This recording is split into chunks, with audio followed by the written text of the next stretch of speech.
So yan po mga kalingap, naghahanda po yung dalawa. Si Sed at saka si Makoy. Grabe. Mga heartthrobs natin mga kalingap. Si...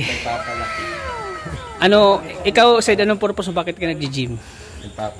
Papalaki ng katawan. Mas ano kasi mas maganda, no?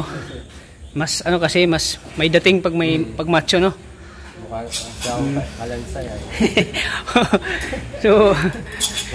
So bakit mo pinaghahanda ng pag-gym? Pag workout? Sinong nang pamotivate sa iyo? Para pogi pag nadating sa tayo. Ha? Para pogi pag napunta sa tayo. Uy, para ano? Para pogi daw. Ha? Para may ano? Oh. Nakakadagdag ng Oh, nakadagdag ng pogi points. Nakakamasal-masal, macho. Oh.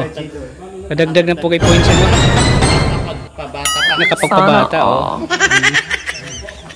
Ayan, no. Ilang days ka na nag-gym, ano, Sed? Halos mag-1 month na din po. Mga 1 month na?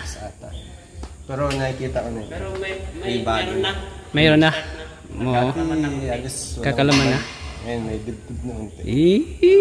Baka maano si Rosan yan. Ayan. Mas maganda kasi, no, mas maano, mas may dating kasi, no, ano, Sed, no, pag maganda yung katawan, ano. Saka ano, nakakadagdag yung confidence. Nakadagdag ng confident, yun. Lalo na pag nag-ano ka, nagsusuot ka ng mga body fit na mga t-shirt. Mas maganda damitan. Mas maganda, ano. Pag ano eh. Mas lalong kikiligin siya, no, mas lalong kikiligin si Rosan. Wag nakikita kang machong-macho ka na, ano. Si ano, tatungin din natin si... Bakit siya nag-gym? Si Makoy. Makoy, bakit ka nag-gym? Self-improvement po. Pinaghanda yung... Ano, sinong pinaghanda naman yan? Pag-gym? Wala po kuya Tat, sarili lang. Uy, akala ko si Eden. Ay! Akala ko si Eden na makikita yung pagkamacho mo.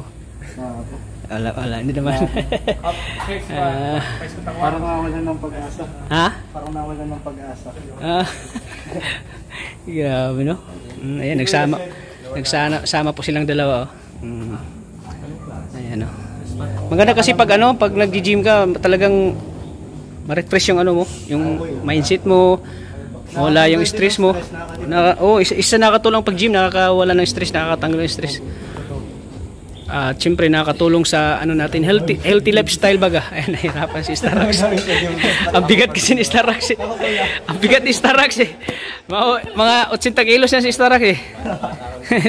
Tapos yung pinaspat mo si Sid. Ayan, si Makoy, si Makoy malaki lagi. Ayan, oh. Ayan po mga kalinga po.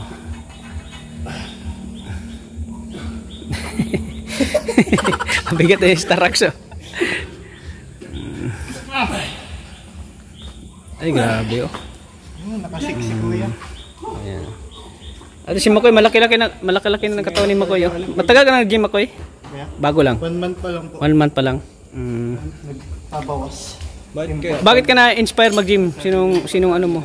Wala po, parang yun lang. Sinong inspiration mo? Sinong ano mo? Parang naging ano ko lang kuya Tata, parang New Year resolution lang.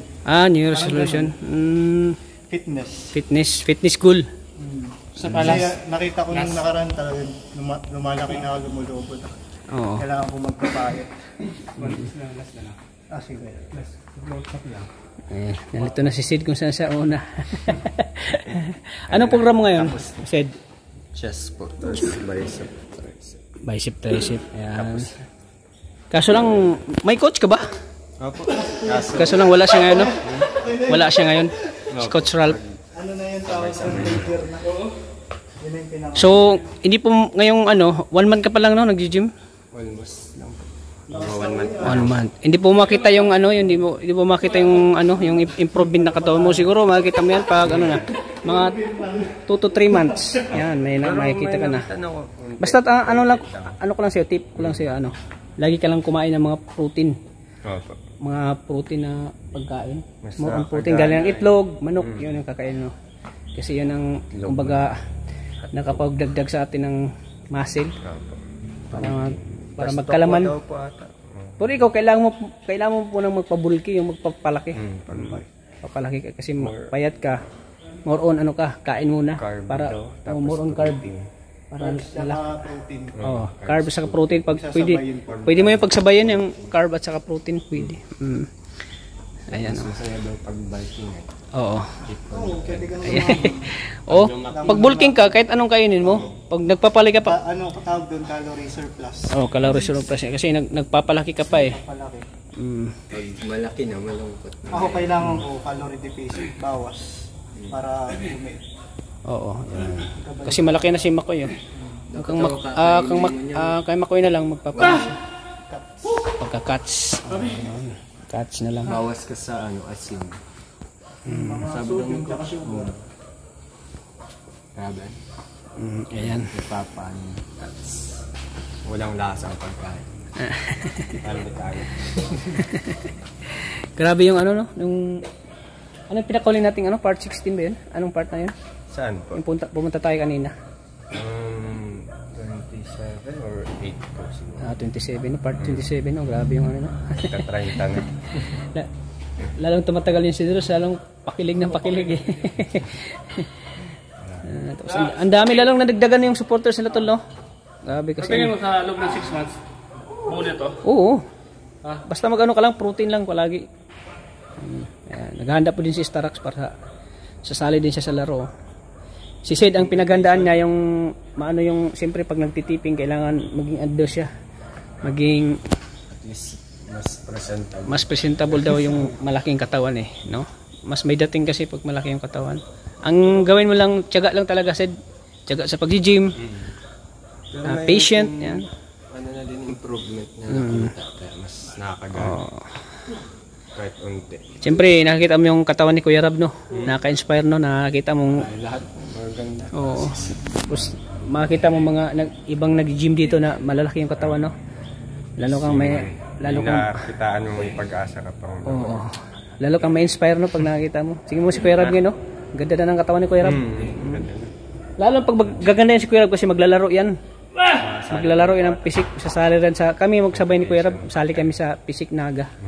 Sa September. Oo. Sa Naga po? Diyan nalabas ang tunay na katawan. Diyan na. Mag-cuts na yung katawan namin.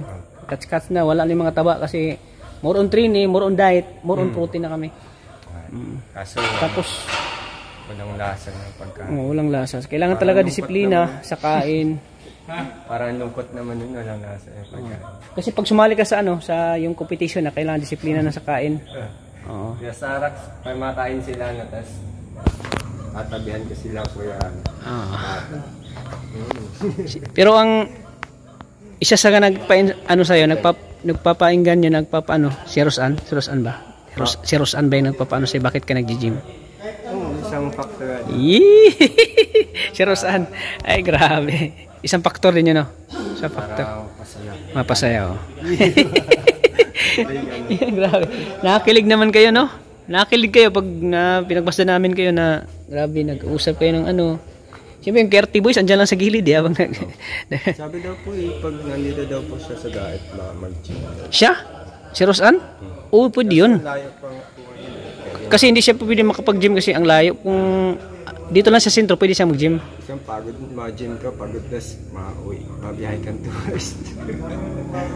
Pero kung may ano siya, may bahay naman siya dito, nagrarenta siya, pwede siya na. Sarap kasi sa Makakasabay sa akin. pwede siya masabay sa atin pag nag-gym, ano. Mag-sit up ako napatalong. Oh. So ayan, thank you Sid. Thank you, grabe. Anong part na tayo? Part 28 ano? Ayan, grabe. Lalong tumatagal yung ano nyo, yung lab team nyo, lalong mas daming kinikilig. Tapos ang ganda kasi ng ano nyo, chemistry. Talagang natutuwa sila yung mga viewers. Isa na kami dyan eh. Habang pinagmamasada namin kayong dalawa. Grabe, natutuwa kami at grabe yung kilig namin sa inyo. Ayan po. Ayan po si Sid. Nag-gym po siya ngayon para paghahanda po. At kahit pa paano ay... Dati walang nakikita ang dibdib kan pag side. Ngayon mayroon na. Oh, di ba? May ano na, may improvement na, no? Tuloy-tuloy mo lang, Sid. 1 month. 1 month pa lang. Baka mga 4 months. Mga 4 months yan. Pwede na yan, mga 4 months. So, ayan po mga kalingap. Abangan nyo ang part 20, part 29. Yan sa Sidros po. Ayan, kasama ko si Cedric, ayan. Thank you mga kalingap. Sa pag-gym kasi kailangan ng tiyaga lang, sipag para fitness goal, kumbaga fitness goal yung kailangan mo para makita mo yung improvement at sipag lang talaga sa pag-gym. So ayan, thank you mga kalingap.